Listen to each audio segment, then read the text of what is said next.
The Love Song of J. Alfred Prufrock by T.S. Eliot. Let us go then, you and I, when the evening is spread out against the sky like a patient etherized upon a table. Let us go through certain half-deserted streets, the muttering retreats of restless nights in one-night cheap hotels and sawdust restaurants with oyster shells. Streets that follow like a tedious argument of insidious intent to lead you to an overwhelming question. Oh, do not ask, what is it? Let us go and make our visit. And indeed there will be time. There will be time to prepare a face to meet the faces that you meet.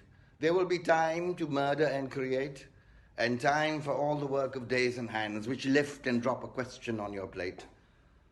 Time for you and time for me and time yet for 100 indecisions and 100 visions and revisions before the taking of toast and tea. There will be time to wonder, do I dare and do I dare? Time to turn back and descend the stair with a bald spot in the middle of my hair.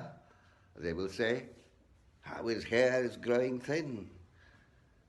My morning coat, my necktie mounting firmly to the chin, my collar rich and modest, but inserted with a simple pin. They will say, how his arms and legs are thin. Do I dare disturb the universe? In a minute there is time for decisions and revisions which a minute will reverse. And I've known them all already, known them all.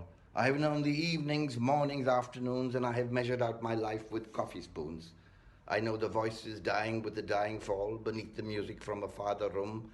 So how should I begin and how should I presume?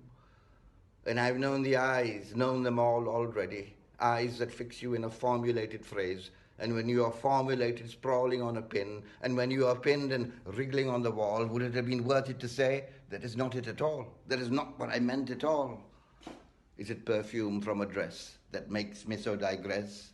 Arms that wrap around a table or lie along the floor? How should I begin, and how should I presume? Shall I say that I have gone at dusk through narrow streets and watched the smoke that rises from the pipes of lonely men in shirt sleeves leaning out of windows?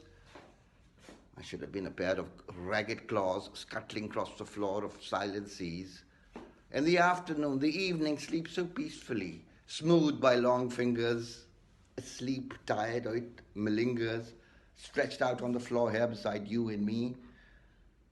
Shall I, after tea and cake and ices, have the strength to force the moment to its crisis?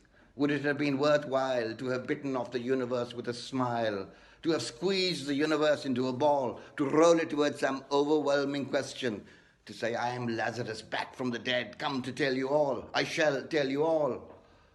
If settling a pillow by her head should say, that's not what I meant at all, that's not it at all. I'm no prophet, and here's no great matter. I have seen the moment of my greatness flicker. I have seen the eternal footman hold my coat and snicker. No, I'm not Prince Hamlet, nor was meant to be. I'm an attendant lord, one that will do to swell a progress, start a scene or two. Advise the prince, no doubt a useful tool, deferential, glad to be at use.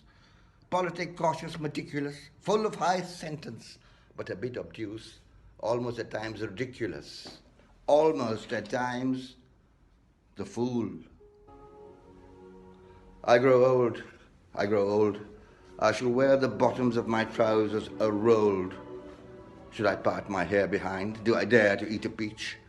I shall wear white flannel trousers and walk along the beach.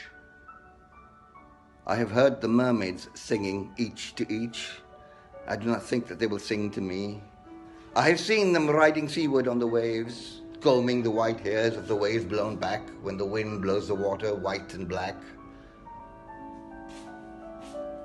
We have lingered in the chambers of the seas by seagulls wreathed with seaweed, red and brown, till human voices wake us, and we drown.